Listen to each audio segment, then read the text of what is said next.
Prime Minister Manele, your visit to China in July was your first visit as Prime Minister. It was also the third visit to China by a Prime Minister from your country in the 5 years since we established diplomatic ties. What is your vision, Prime Minister Manele, on where this relationship is headed next? As you know, my first visit to China was in 2019 as Foreign Minister, and that visit placed Solomon Islands on the right side of history when the two states formally established diplomatic relations on 21st September 2019. Solomon Islands became the 179th country to recognize the One China principle.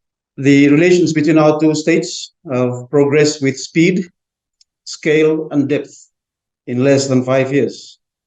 The two states have elevated relations and established a comprehensive strategic partnership last year in 2023. And I intend to build on that and welcome China's express support for Solomon Islands' nation-building process and allow Solomon Islands to choose a development path that is suited to our conditions. We have agreed to work together to build greater synergy between the Belt and Road Initiative and the Solomon Islands National Development Strategy. During my visit to China last month, we concluded a number of memorandum of understandings to expand cooperation, in trade, investment, agriculture, forestry, fisheries, rural development, infrastructure, energy, the mining sector, and of course, low carbon and green development, the digital economy, as well as in terms of disaster preparedness and prevention. And these are key priority areas for my government in terms of unlocking wealth within our country. We have also agreed to deepen economic integration, fully utilizing the non-reciprocal trade arrangement that China has offered to Solomon Islands. We have also progressed subnational or state-to-state relations, and this is critical in terms of people-to-people cooperation, but also enhancing our bilateral and diplomatic relations. And in addition to that, it provides for our provinces access or destination for Chinese investments in our provinces in the tourism, fisheries, and agriculture sectors. And let me also add that China has become our largest quality infrastructure partner. With China's support, we are currently connecting our nation with 161 telecommunication towers. We are ensuring that the 3 phases of the towers implementation are done in a timely manner. This project is critical as it will allow the digital economy to grow roots in the Solomon Islands. All in all, during my official visit last month, our two countries signed 2 agreements, 7 memorandum of understandings, 1 action plan, 3 trade protocols. This is in keeping up with the speed of our relations. So it signifies that our relations have grown from strength to strength.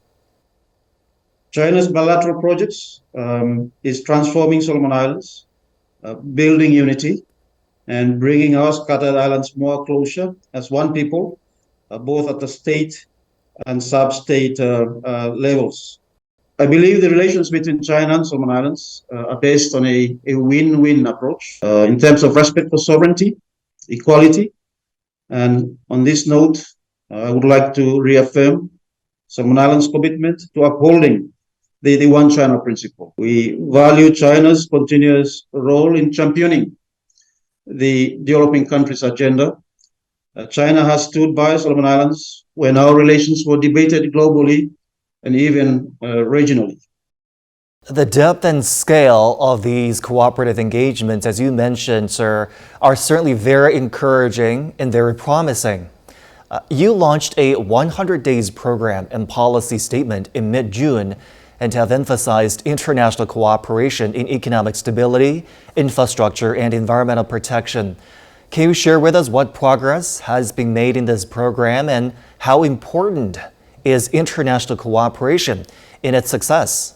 As was highlighted in our 100 Days program, our objective is to drive socio-economic transformation, to boost the economy and foster innovation by implementing strategic initiatives that will unlock the full potential of our nation's resources and talents, also focusing on essential services and human capital development.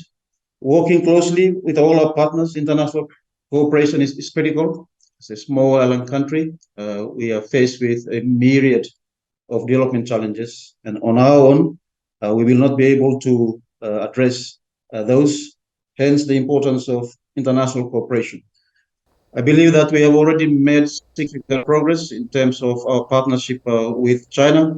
The protocols that we have signed in terms of trade are critical. As I've said earlier, my government is working also to utilize existing agreements that were previously signed with China, such as our air services agreement, the non-preferential trade arrangements, which I referred to earlier, also in terms of education and others.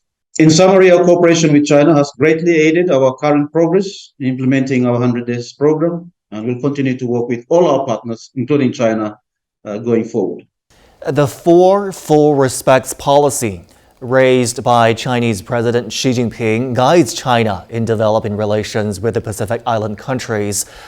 What is your understanding of the practical significance of the Four Full Respects policy for Pacific Island nations? Solomon Islands welcomes the Four Full Respect policy,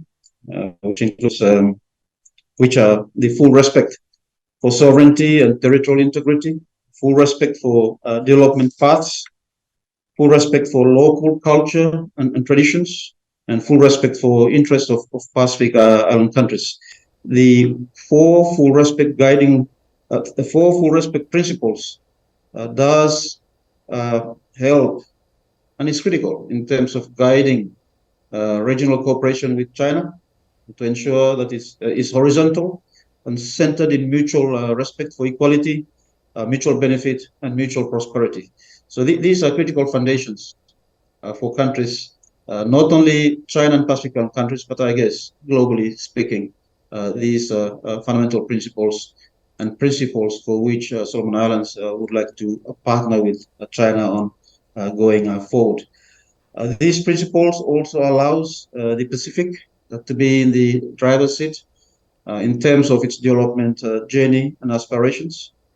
The respect for the diversity of the Pacific in working with countries bilaterally to have a country-owned and driven and, of course, led development pathway according to our specific country situations and conditions is important. So these four full principles fully welcomed and acknowledged by Solomon Islands.